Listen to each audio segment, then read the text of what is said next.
Welcome back to another episode of Your Big Career Move. I'm Yesim Nicholson, and Your Big Career Move is all about, I basically chat to people about their extraordinary career journeys and how they've made transitions from one to the other. And I'm really excited to be speaking to Paul Ollinger today. And he's got a really fascinating, I've heard his story, and I'm so excited that he's agreed to share it with me today because he was in a very we're going to talk about luck, so I'll call it fortune for now. He was in a fortunate position to land himself a job with Facebook, and he was the 250th employee of Facebook, and has now gone on to become a comedian. And his story is fascinating. So thank you so much, Paul, for being here today and for sharing your story. I'm so excited to ask you. Hopefully we'll have time for loads of questions. Loads of questions. Thank you for having me. And yes, I am fascinating. I'm glad somebody acknowledges this. It's about time. Finally, huh? Finally, Yeah. finally. And it's 7:07 a.m. here in New York City. Yeah. Happy to be speaking to you in the UK. Coffee's kicking in, so lovely to be here with you. This is so much better than sleeping, isn't it? This morning, I went to bed early last night, and I was up at 5:30 this morning. So when I went in to brush my teeth, I turned off my alarm. I was like, no need for that. We're ready to go. Amazing. Wait, actually, on that, what time? I assume that you have a day that you have control over now, that you can decide what time you start, what time you finish, and so on. So, I what do. time does a comedian normally get up, and do you normally set, and what time do you set your alarm for? A 56-year-old comedian with two teenagers and two dogs keeps a an incredibly boring schedule unless he had to drive 2.5 hours to do a show like I did on Sunday night. I got home at 1 in the morning and it wrecked me for 3 days. But normally, if I'm not out doing shows, I'm, watching TV with my wife in bed, and lights are out at 10:15. Yeah, early night. Yeah, and I do love my most productive hours are those hours when I get up early and I can write and really have focus before the rest of the house gets going. Yeah. And it's now summer vacation, so my kids will be sleeping until uh, probably for another couple of hours. They're 14 and 15, so they're big sleepers. That's still early, 9 o'clock. I mean, my 14-year-old needs to be shaken at half 10, 11 o'clock. We'll see. We'll see. Yeah. Uh, Random question before we talk about your career. Does your wife work? My wife has her own fashion accessories business that she started a few years ago. Oh, Um, and so yeah, we moved to New York City last summer after being here for Fashion Week in the fall of 2023. And so we met here 20 years ago, right before we moved to Los Angeles, where I was doing stand-up comedy. I've been in and out of the corporate world for the last 25 years. And that move, I'd been working at Yahoo for 8 years, and moved to LA to do stand-up comedy because I had always said if I had paid off my student loans from business school, I would go do stand-up comedy full time. And I had. And I found an opportunity to go work in LA in the comedy clubs. And I did that for 2 years and some change. And then my wife and I got engaged, and I realized that if I wanted to be, we wanted to have a family. And so I wanted to be a supportive husband, not a deadbeat husband. I was thinking, well, gosh, I probably should get one of those jobs again. And about that time, a friend of mine with whom I had worked at Yahoo called and said, would you be interested in joining this little startup social media company? It's called Facebook. And I was like, why not? Someday this company could be as big as MySpace. And yeah, that's literally what I said. I told my wife.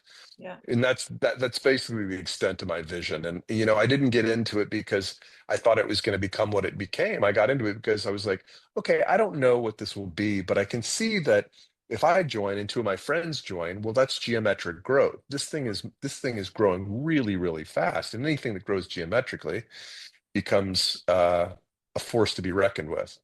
And so I was fortunate as to use your words, that I had the right skills that Facebook needed at the time, and that I was at an inflection point. And opportunity arrived, and I worked hard, got promoted a couple of times, and Facebook turned into the most important financial experience of my life.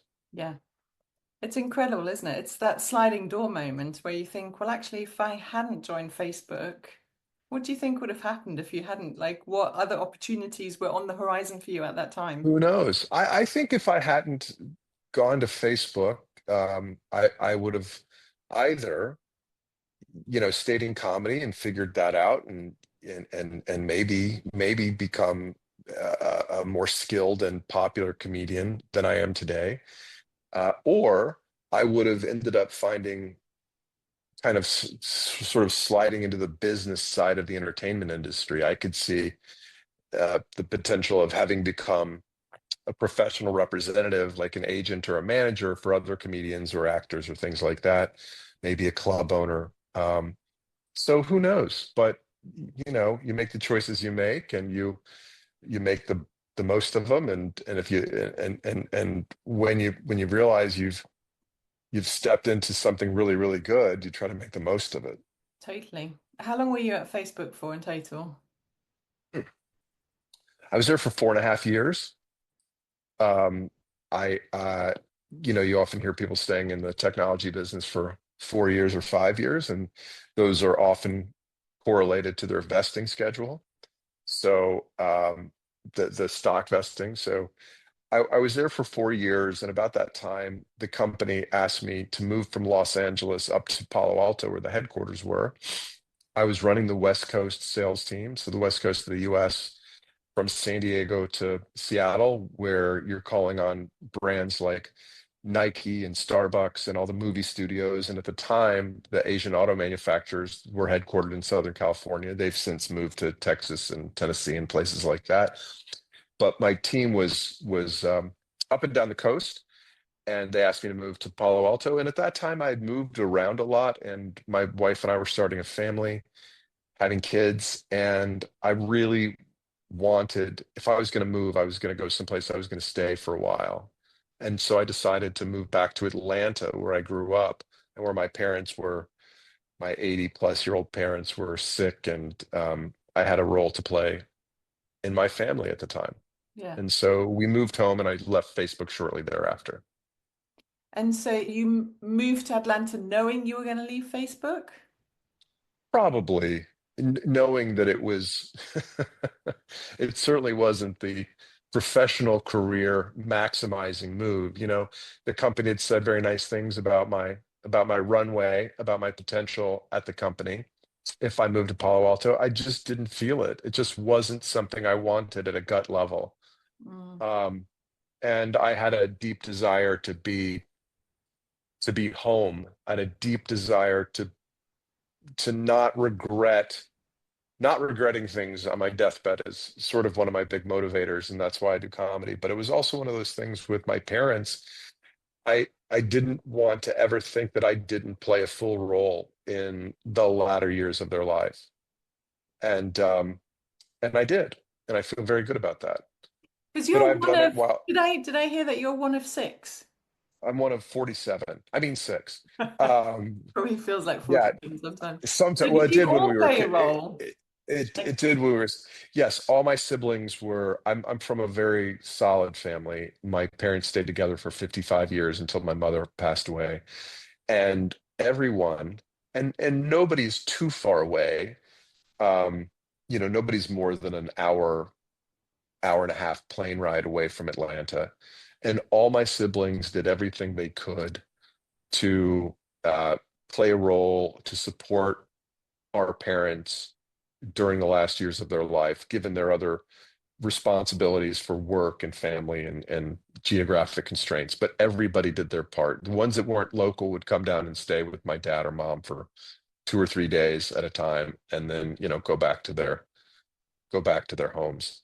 But it was a team effort. And for those of you who grew up with lots of siblings, when you're a kid, it's a competition for resources. And when you're an adult, it's an opportunity to share responsibilities. And that was losing your parents is not fun, but it was on a strange level, it was gratifying to be a part of a family that worked together to do right by two wonderful parents. How amazing. How It amazing was for good. It was a good parents thing, as yeah. well to know that your kids not that you didn't necessarily feel a duty, but you wanted to be there. How lovely is that? That's the reward for being a good parent for Yeah. and so my kids better be watching this and You're going to make them now, aren't you? inshallah I'll be 30 years from now they'll be taking care of me. So Yeah. Well, this is going to be, the litmus test. If you're a good father, then they will be. yeah, well, you never know, but and life is weird, crazy things happen. So but anyway, in that situation our family really pulled together and I think you know performed admirably. So, to go back to your career, so you leave Facebook, and I don't know if it was at that point, but I heard somewhere that at the age of 42, you were basically retired, but unfulfilled. So, was that when you left Facebook? Did you then have enough money to not have to work again, or You why did you use you the word you retirement? you heard somewhere, you overheard it in a pub somewhere in Yeah. your Yeah, I mean, in your I've village. basically been stalking you for the last few days because Well, good. I like to I know do who I'm like, talking to. So of course. No, so I left Facebook. I was 42, and I didn't consider it as retiring. I just didn't know. I just stopped working for a while. And there's a joke in Silicon Valley that says the hardest thing about doing nothing is knowing when to quit. And when you stop working, one of the things I learned is that I just walked away. I didn't walk toward anything. And I think that's a lesson to take away from for all your career management, your people, your listeners who are thinking about how do I manage my career. I think it's fine to take a break. And in your mid-career, you're burnt out, you're tired, you've been working really hard for 20 plus years. You've given it your all. You're trying to juggle responsibilities as a parent, as a child of aging parents. You travel a lot, you got quota stress, whatever it is. So it's very natural that we would say, I need to take a break. But we need to work. And I found out, 3 to 6 months after I quit, I was like, why do I feel lonely and bored? And it was because I wasn't doing anything. I mean, I was having great days. I was working out, I was reading books, I was spending time with my kids, I was playing a lot of golf. All these things are wonderful, but I believe we have a fundamental need to contribute. And the way most of us contribute to society, and the way most of us contribute to society is through our jobs. And they also, if you think about Maslow's hierarchy of needs, well, you've got, safety and physiological needs on the first two levels, but the next one is belongingness. Well, where are you going to belong if you're just goofing off and hanging out at home? The next level is self-esteem. Well, the way most of us earn self-esteem, in addition to our family duties, the way most of us garner self-esteem outside the home is through our jobs and through work. We interact with other people. We help solve problems for our colleagues or for our clients. And even if it's stressful, and even if you're working very long days, you're driving home from, at 10 o'clock at night after a client dinner or after some long day at the office where you were working on a project, you're probably not thinking about, boy, I sure got a lot of belongingness today. But you were at a place where you were needed, and the need to be needed is high in our psyches. And you don't realize that until you've quit your job and sort of isolated yourself, regardless of how much money you have. And of course, if you're involuntarily unemployed, um, that eats at your ego even worse because you're not out there. And it wasn't your choice, and it was, you're involuntarily not contributing to society. And so, I think that's even a more profound career experience, and that desire to get back into the workforce isn't just it is financial because you need that paycheck, but you also need that place where you are needed in society. yeah, you've summarized all of that so beautifully. I mean, I talk about this stuff all day long, every day, but I think the way you've described it is really beautiful. And I think, sometimes I'll say to clients, what I mean, I don't ask this so much anymore, but what would you do if you didn't have to work? It's a nice Mm. question to ask somebody. And, a lot of people would say, oh, I would just, I'd just play golf and I would just work, and, the things that you just said. And there is definitely, I mean, everybody's different. Of course, there are some people that would be very happy just doing that, just plodding. But I think for most of I, us, it exactly like you said, that desire to be part of something bigger than yourself, that desire to contribute. It feels good to contribute in whatever way it might be.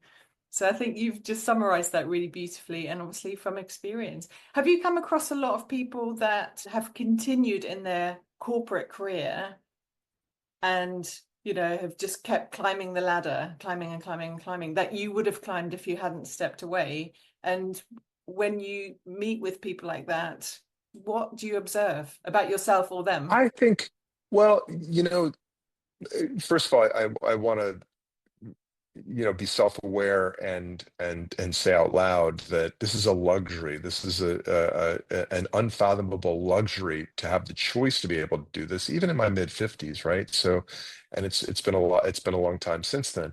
What's interesting to note is that all of us are going to have this experience, whether it's driven by our health or by our growing in obsolescence. We're going to have to grapple with uh, stepping out of the working world at some point. We're living longer. Hopefully, I've got 25 years of productive work in me. But we also come to a place where we go like, the corporate world just isn't where I belong anymore.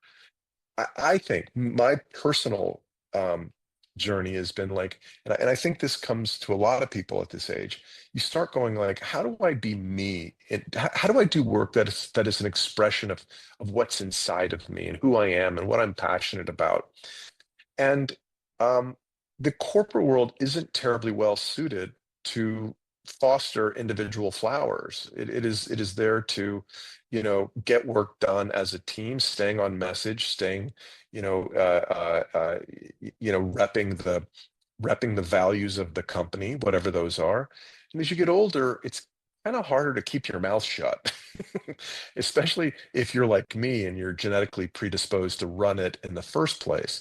And so, it's interesting to see. I've got friends who are very senior executives at very high profile places, but they're people who are more suited to being leaders, to being uh, people who can really keep their ego in its proper context.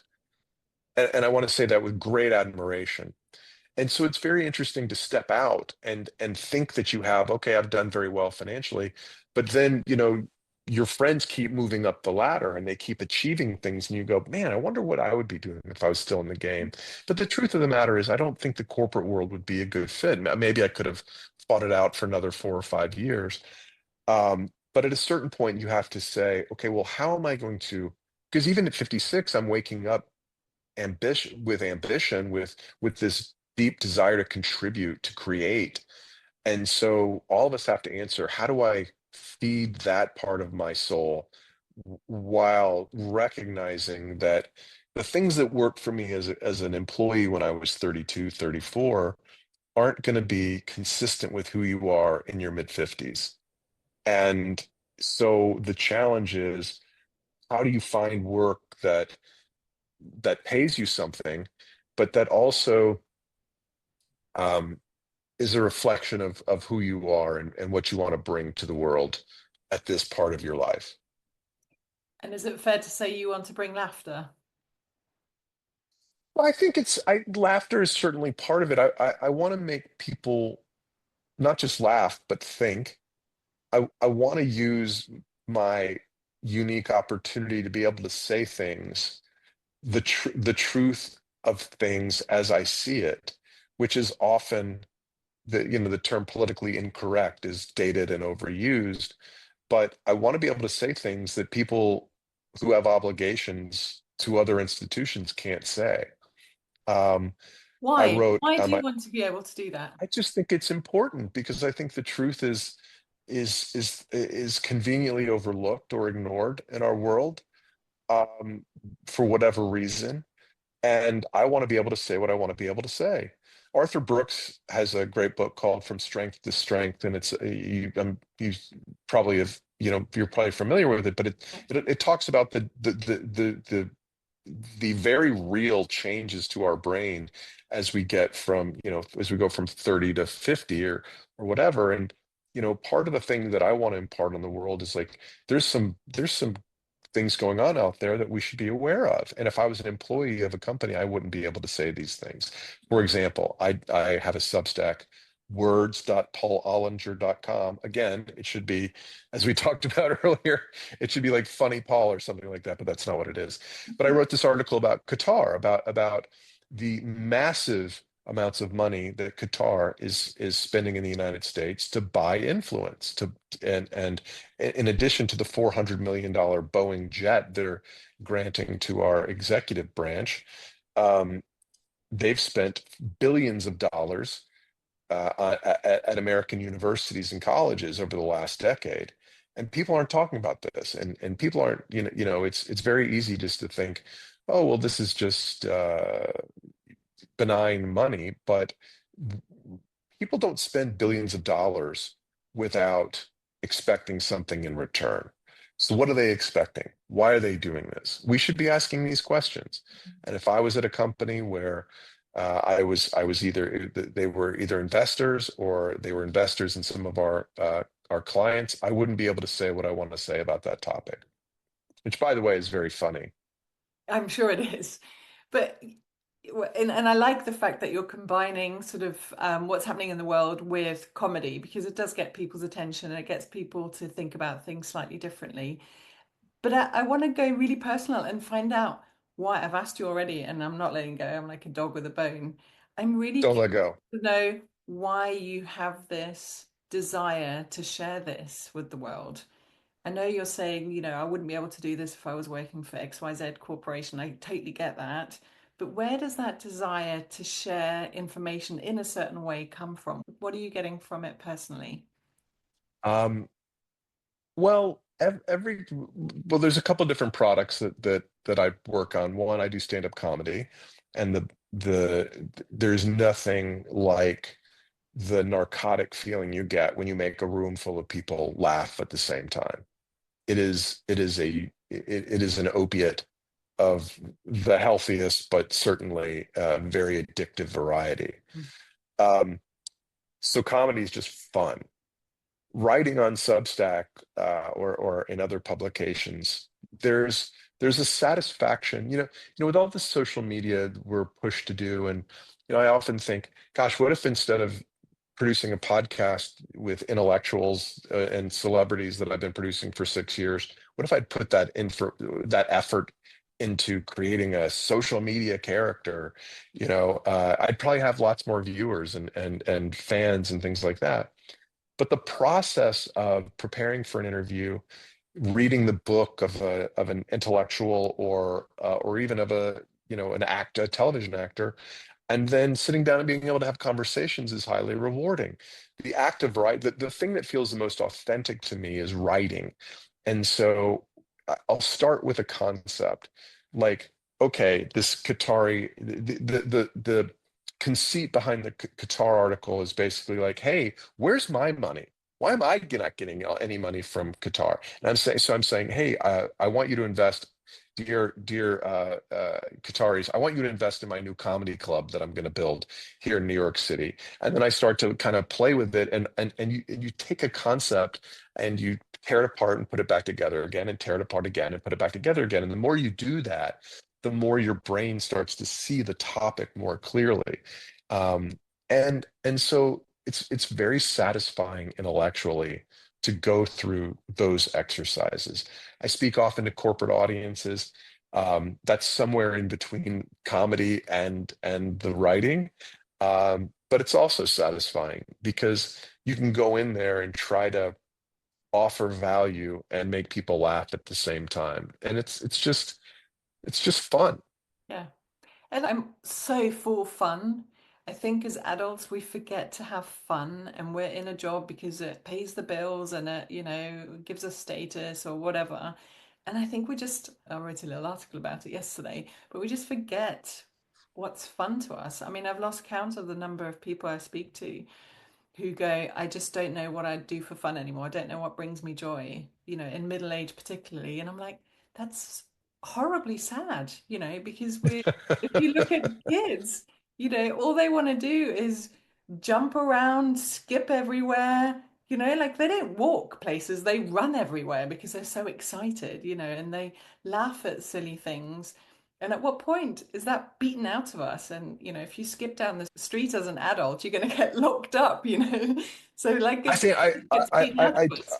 well, I do think that's why I left the corporate world because it wasn't fun anymore. But more importantly, I felt like I couldn't be myself.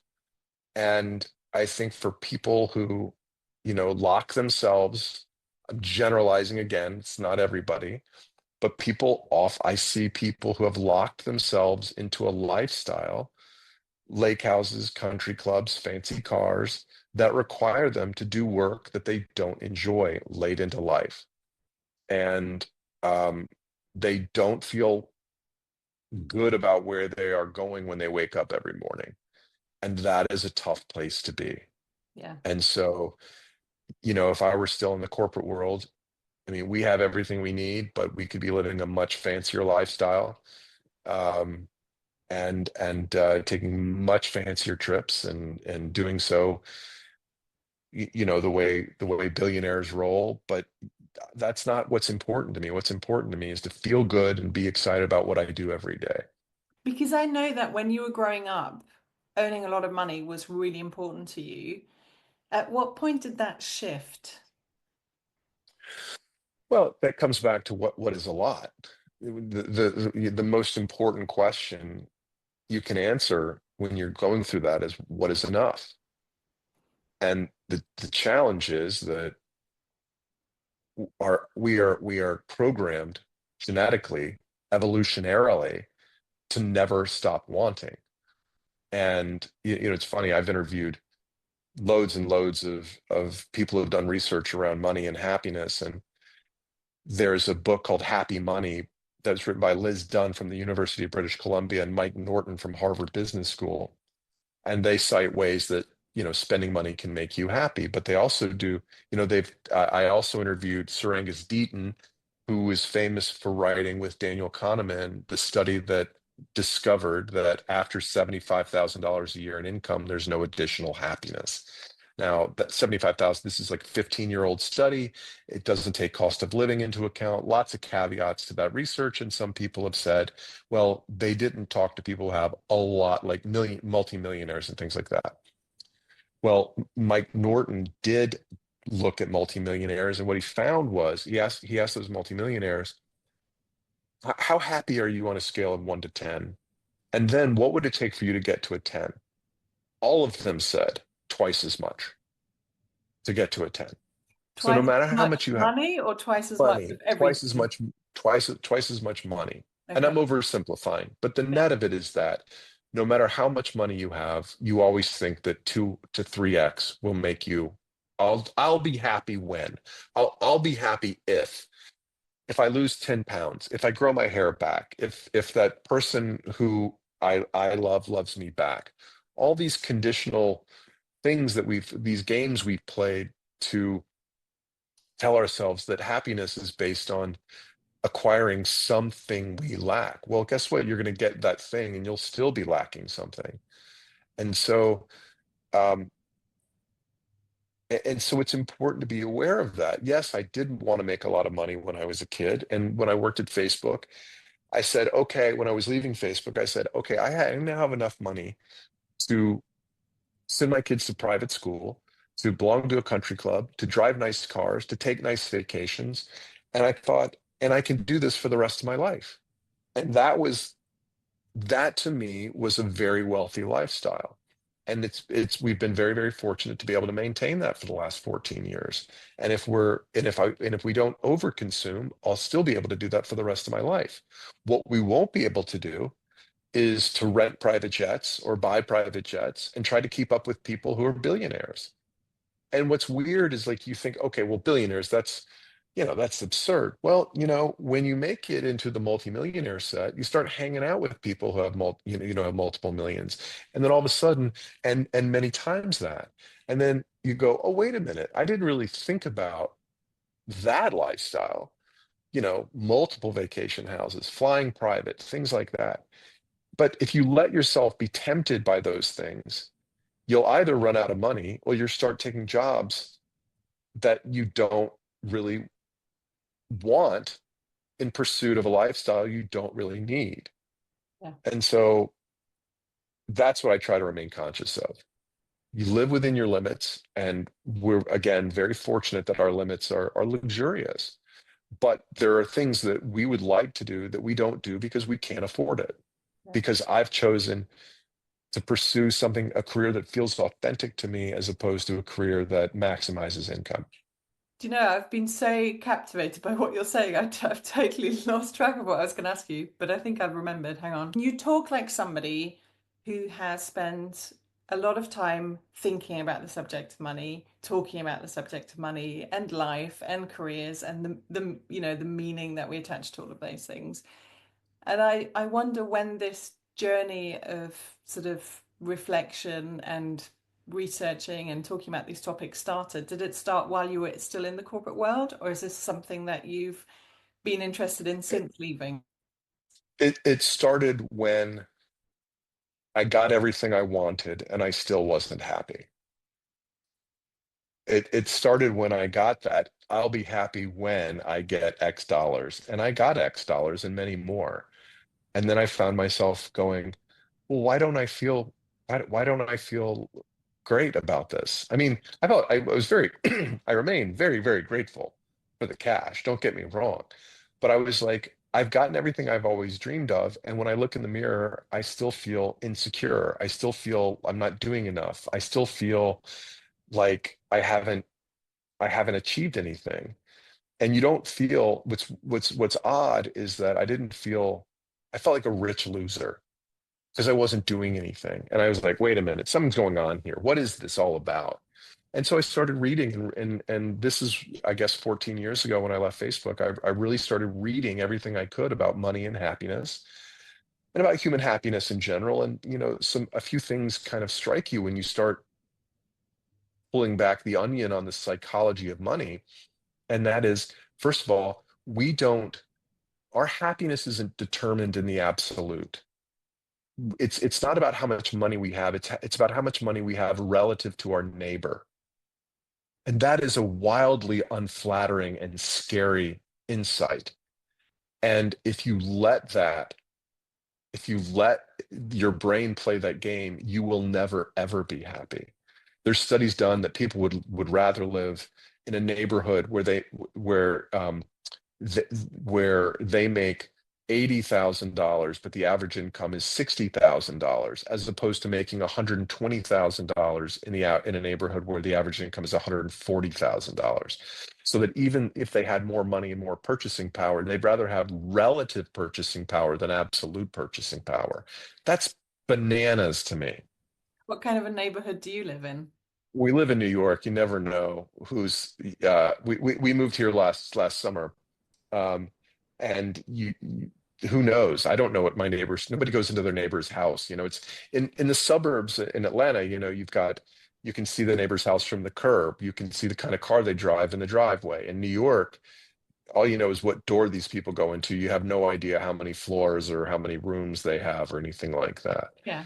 But you're But surrounded by lots of different kinds of people in New York. So I think it was Simon Sinek. He once said, people who fit in really well in New York are the ones that don't fit in anywhere else. I was like, oh, that's quite interesting insight.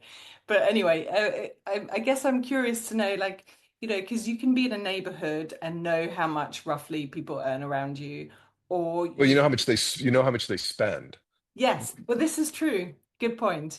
And then I guess you can live somewhere where you don't know what your neighbors are spending their money on necessarily, but you hang out with a group of people who spend more or less than you. So I guess I'm Mm. trying to work out who you choose to compare yourself to or not.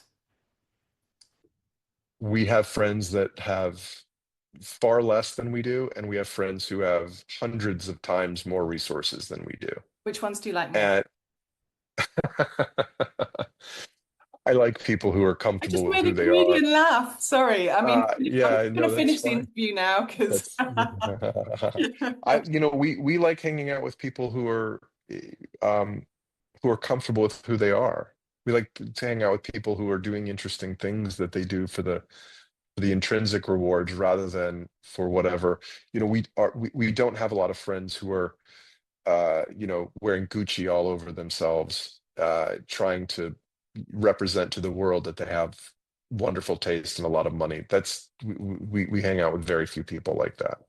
And some of the wealthiest people we know, you could talk to them for an hour and you would have no idea what kind of resources they have. That's who we hang out with. is that a conscious choice?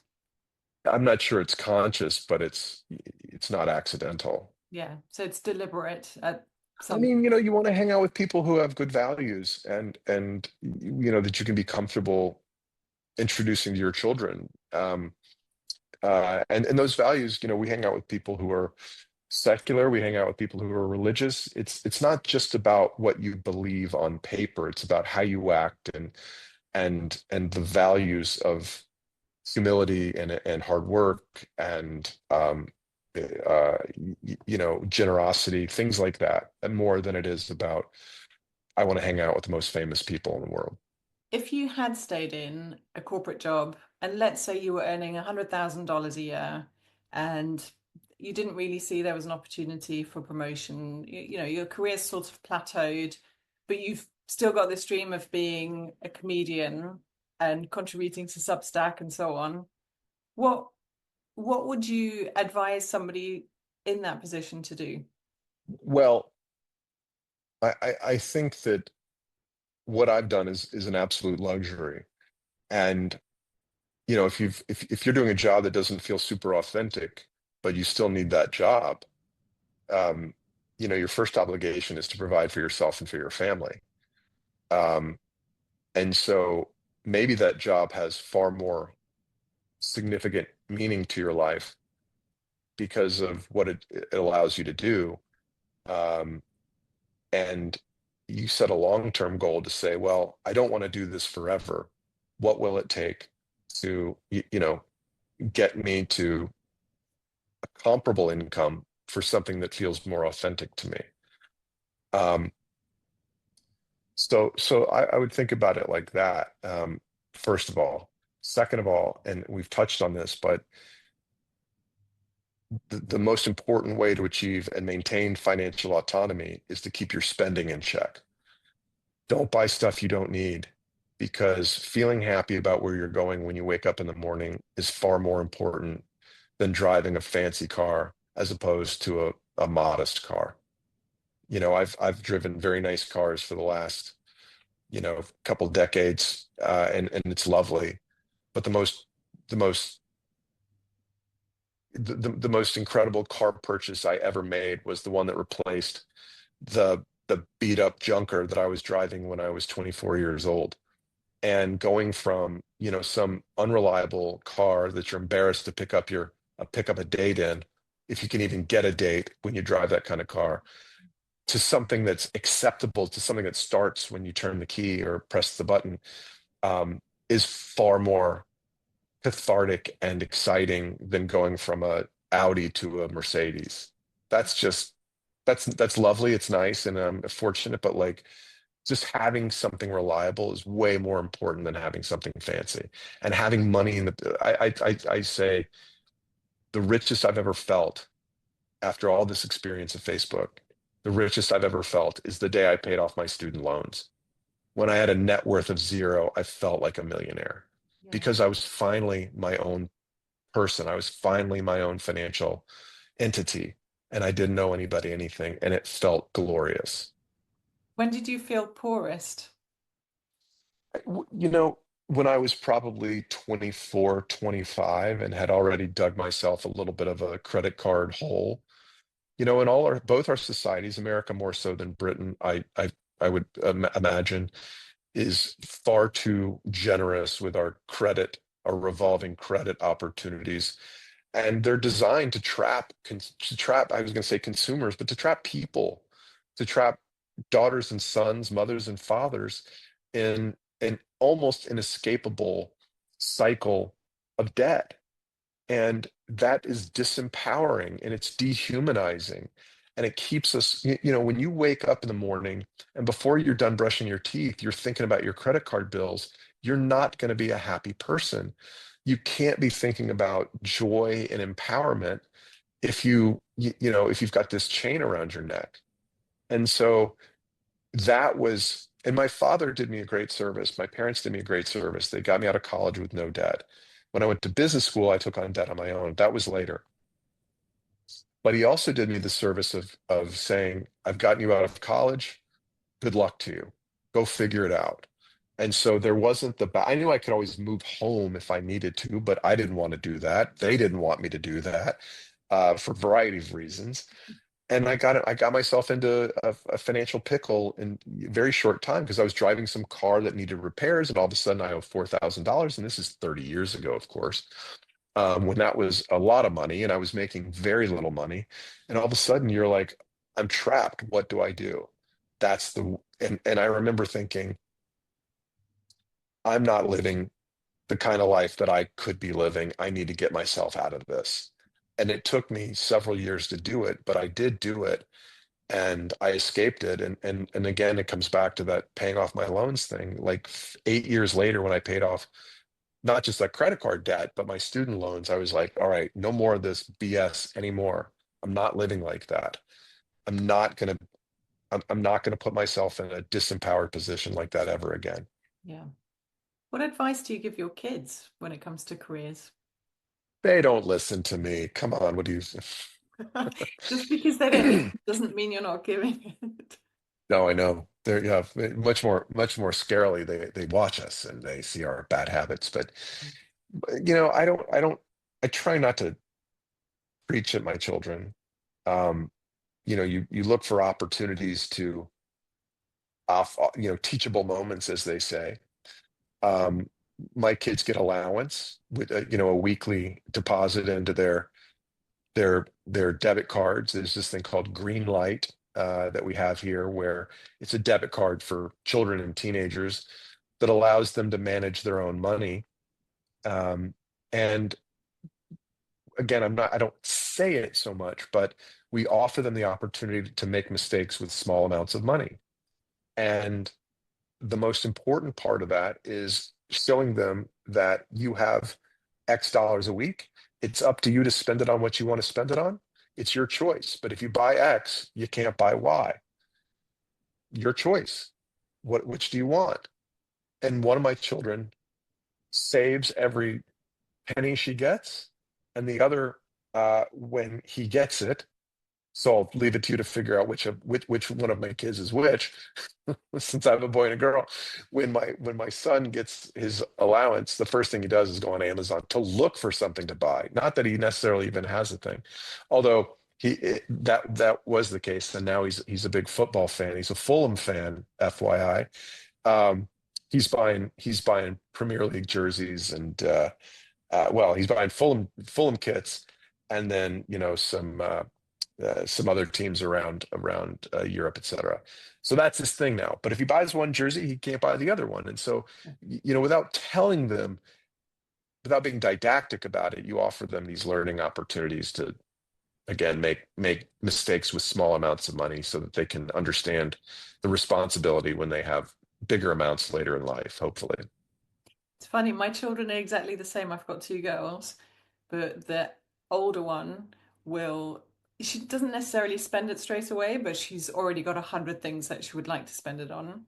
And the younger one is squirreling everything away. She loves the fact that she's gaining interest on her. It's not very much money, but it's Good for pennies. her. And she's Good like, for her. how much interest have I earned this much in this month? And I'm like, okay, it's 20 pence, which is, it's nothing. But she's so delighted with the fact that she's making more money from doing nothing that I'm like, okay, she's going to be an accountant like her dad, probably. Well, there, look, both there are pros and cons of either mindset, and I think I'm certainly the saver, and my wife is the spender, the dreamer, and I think that's a good combination, even though it's stressful sometimes. If I would never spend on the things that my wife says we should spend on, travel probably most importantly, but I haven't gone on any trip that I've ever thought about the money like that wasn't a good use of money ever. And, but if I were married to another saver, we probably wouldn't be using money that we can afford to go on these life experiences and enjoy those experiences. If you woke up tomorrow, I normally ask this question the other way around. If you woke up tomorrow and you've suddenly got endless amount of money in your bank account, what would you do? I'm going to ask you the opposite. If you wake up tomorrow morning and for whatever reason your bank account has been, hacked or whatever, there's no money. Like literally, there's not enough money for you to pay your bills next month. What would you do? Mm. Well, after I stopped crying, I would man up and get a job. I mean, on some level, on some level, I'd like to have a job. On some level, I'd like the certainty of employment. I'd like certainty in the short term. I mean, nobody can't bet forever that that work is always going to be there. But on some level, I'd like a place to go. I'd like a community of people at work. I'd like to be a part of a team again. Um, and right now with what's happening with AI, I mean, it's fascinating. It feels like 1995 with the internet right now. And we know it's going to change the world in a million different ways, every single industry over the next few years. Just what's happened this year so far with the improvement to AI models is fascinating. Mm. And, you know, if I didn't have any money, I would go get the best job I could that's AI related because it's going to be the most important technological innovation probably for the rest of my life. And I'd like to be a part of it.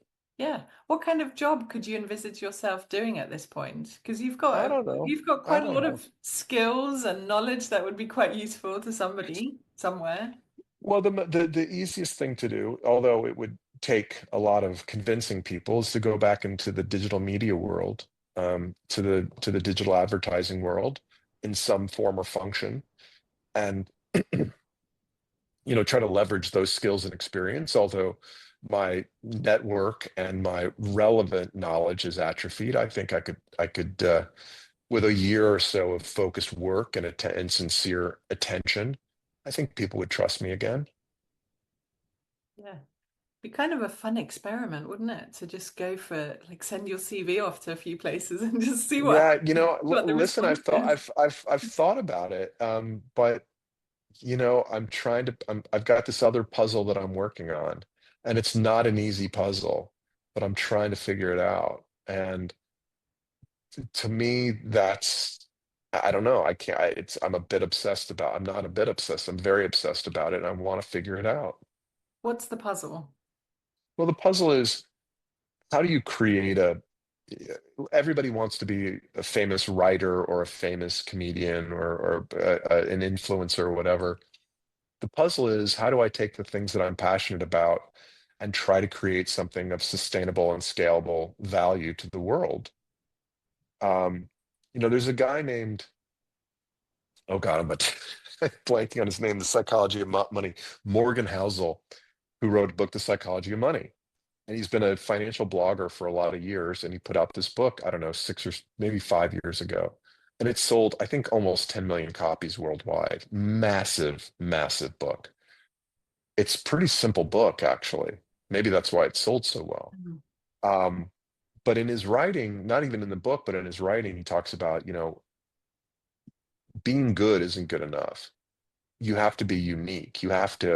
Scarcity is what people pay for, not passion, not skill.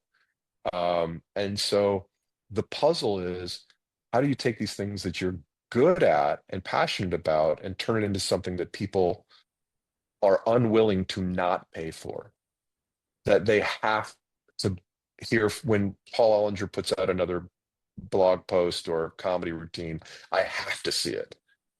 And there's not that many people who are in that category. And so you got to figure out, how do you crack that code? Mm. That's what I'm You working feel like on. you're getting close to it? Yeah. I mean, and in the end, it's I talked about deathbed regrets before. I didn't want to die not having contributed back to my parents' life, and I don't want to die without knowing the answer to the question, what would happen if I gave it my all? What could possibly have happened? And I'm getting the answer to that. And the answer is, and what you come back to is that what you get is the doing of the thing. I have the right to do the thing that I'm passionate about. And sometimes it rewards me financially. Sometimes it rewards me with applause. And sometimes I get to do it in front of a lot of people. I'm not famous. I'm not earning a ton of money doing it, but I get to do the thing. I get to call myself a comedian. I get to come off stage and see famous comedians following me. And I get to know that I have earned the right to call myself a comedian. Will it ever pay off in money? Who knows? But I'm doing the thing. It's a very personal question, and you can tell me to mind my own business, but we've talked about money quite a lot, so I'm hoping you'll forgive me Sure. for asking quite what would possibly, definitely in the UK, be considered an insolent question. But if you didn't have, the financial backup from a previous career, could you live off what you earn as a comedian? That's all relative. That's all relative, isn't it? Could you feed yourself and your family and keep a roof over your head? Like, would your most Not basic this demand? roof, not this roof. No way. I mean, no, well, okay, let's just back out. What does it cost to raise a family? Yeah, That's all relative. My completely. kids don't my if you don't have to pay tuition, your kids can go to public school.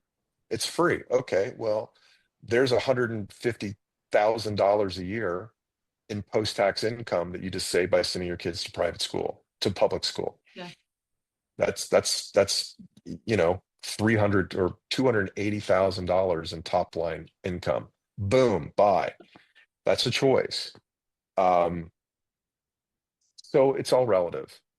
What do you need to be? I guess another question would be like, well, what do you consider? What does it take to be upper middle class in the United States today?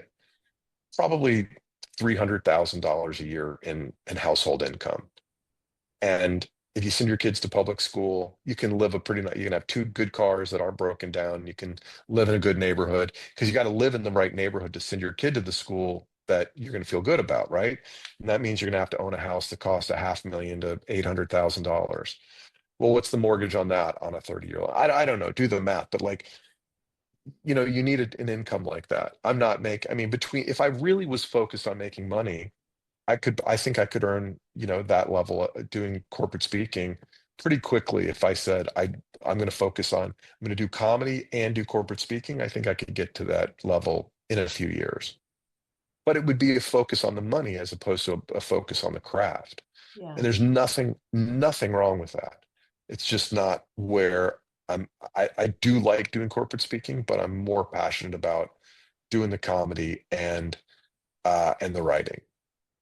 Love it. I mean, we've touched on so many things already that I feel like you have almost answered this question already, but I'll ask it anyway. I ask all my guests, what's your definition of success today?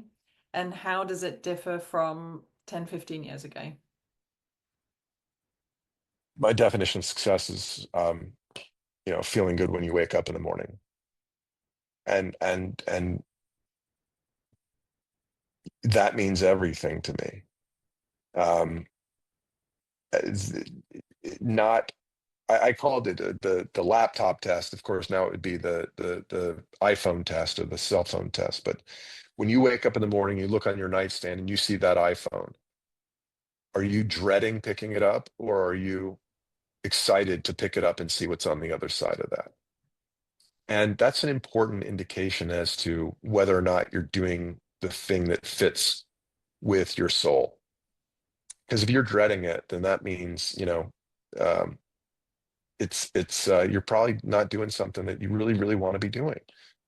But if you're excited to pick it up and be like, let's see what today holds, then you're probably doing the right thing. And there could be better days than others, but like to me, that feels like a pretty good definition of success to me. 15 years ago, um, maybe 20 years ago, I would have been more focused on, what's the number? How many zeros do you have in your bank account?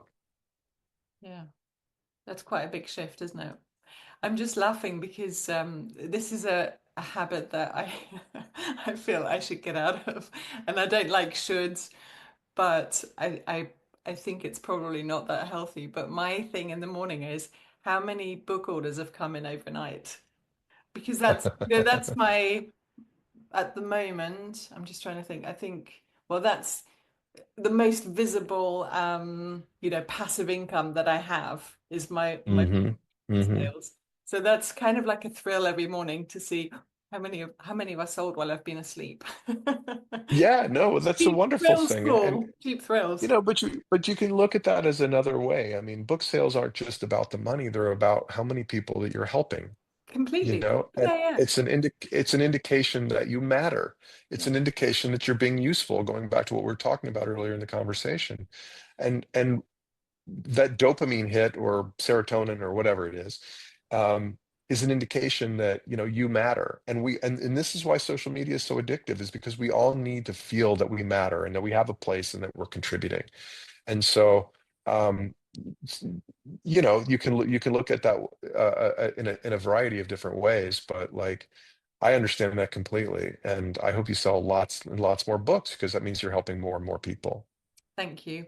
I guess the should comes from, we should feel fulfilled and like we're worthy without those external reminders that, okay, you've sold 100 books last night. Well done. So, but it doesn't make me a lesser person if I haven't sold those books. So I guess it's aiming towards that, just feeling content, But whatever. yeah, I mean, that's the thing though. I mean, like you can drive yourself crazy doing that, and I think and if you were selling 100 books, then your brain is going to say, well, I should be selling 200. Yeah. And once you get to 200, it's going to be 500, and Yeah. and that never ends. And so if you get caught up in the should, um, you'll never be happy. And that's why my podcast is called Reasonably Happy, because our brains are never going to stop wanting. And unless we stop and go like, you know what, 100 books was good. I feel good about that. Now, if I'd like to sell 200, then what do I need to be doing to get to that level? Mm. But stop beating yourself up about, what you don't have, and start looking around and reminding yourself how lucky, how fortunate, how grateful you should be for the things you do have. Yeah. And forgive yourself for being ungrateful when you're not, and then just try to be grateful and say, let's move forward and have a good day. That's all any of us can do. This is It's all so, going to be over in a very short period of time. yeah. Don't waste your day by beating yourself up. Totally. I was listening to something. I don't know if you're familiar with Joe Hudson. He's a coach in Silicon Valley, I believe. And he was talking about how when he was poorest financially in his life, him and his wife started a practice where they would, at the end of each day, they would I don't know if they just talked about it or they wrote it down. They would reflect on all the material things that they had in their lives that they were grateful for, like, I mean, it may be even as trivial as, I'm grateful that I've got this mug that I paid for, whatever. And he said just that practice, probably not that on its own, but I think that was a massive contributor to him then earning a lot more money. Well, I think some of those, journaling practices and gratitude meditation and things like that might sound hokey, but they work. Mm, You know, our brains are, our brains have been programmed not to keep us, they've been programmed to keep us alive, not to make us happy. yeah, And so if you can force your brain to think about the things that are positive instead of negative, then you're probably going to be happier. And so that doesn't surprise me at all. Yeah, it's really fascinating. I love hearing these things and learning new things, and I'm listening to your podcast too, which is brilliant. So do you want to give it a quick plug? Sure, it's called Reasonably Happy. It was called Crazy Money for the first 5 years that I did it. It was a terrible name, but we just put it up there because we didn't know it was going to be around for 5 years. And so we just picked the name. But I talk to people that I can learn from and take their career or life journeys and say, did success make you happy? What mistakes did you make? Those kinds of things. I've been very fortunate to have amazing guests like Deepak Chopra and LL Cool J and some brilliant academics. And the best interview I've ever done was with my late father when he was 81 years old, talking about, Oh, what was it like raising your family, 6 kids on a modest government salary? And he was just brilliant and charming. So I've been fortunate that the work has helped me grow intellectually, but also I've met people that I never would have met had I not, created this forum for conversation. So I hope your listeners will check it out and let me know what they think. we'll definitely put the link in the show notes so people can check it out. And I feel the same about my podcast, is that I've met these incredible people, including yourself, that when would I meet Paul Ollinger otherwise? Like, chances are one in a gazillion. Screaming over my teenager at a Fulham match at some point in the future, hopefully. That you never know. Do you come over to watch football? Uh, not yet. Well, I have been. I went to a Tottenham match 20 years ago with my brother when we came over. Um, but we came. My brother and I also took our families to London for Thanksgiving, the November holiday, 3 years ago, I think. And on my second night, I got COVID, and so I spent the remainder of our holiday sweating on the couch in the rented flat while my children walked out of the out of the apartment to go see Stonehenge and all these other things with my brother. Thank God, and his wife. Thank God they were there because my wife and I were down for the count. Oh no, that's just a really good excuse to come back if you ask me. Well, we look forward. When we told our daughter we were moving to New York City last year, she said, "Why don't we move to London?" And I was like, "Hang on, tap the brakes." So, but we love visiting. I'm coming to Scotland to play golf in August, so I know Oh, that's are you? just up the way. Yeah. Where are you going in Scotland? We're playing the courses around Aberdeen. Okay, amazing. Oh, I have a Yeah, I lovely can't wait. time. I hope Thank you so I much. hope you get some weather that doesn't include rain because it's You renowned get for what you being up get. there. You So, get what you get when you go well, up this there. is it. It's been such a pleasure to talk to you. Thank you for your early start. I really appreciate it. I said it was going to be fascinating. I'm biased, but I think it was really fascinating. Thank you for sharing your journey. It's been absolutely brilliant. Thanks for having me. I really appreciate it. Just before you go, I just wanted to say, first of all, thank you for listening. And secondly, this podcast has grown purely through word of mouth. So if you think you know somebody that might enjoy this episode, I'd be super grateful if you could share it with them. And if you haven't subscribed yet, then please do, because that will mean that you won't miss any future episodes. And finally, if you're curious about making your own career change, then you might like to join my online group coaching program, which I run on a regular basis. It's named after my book, Ready to Quit Your Job. And I also offer some one-to-one coaching as well. You can find out more about both on my website, which is yescareercoaching.com.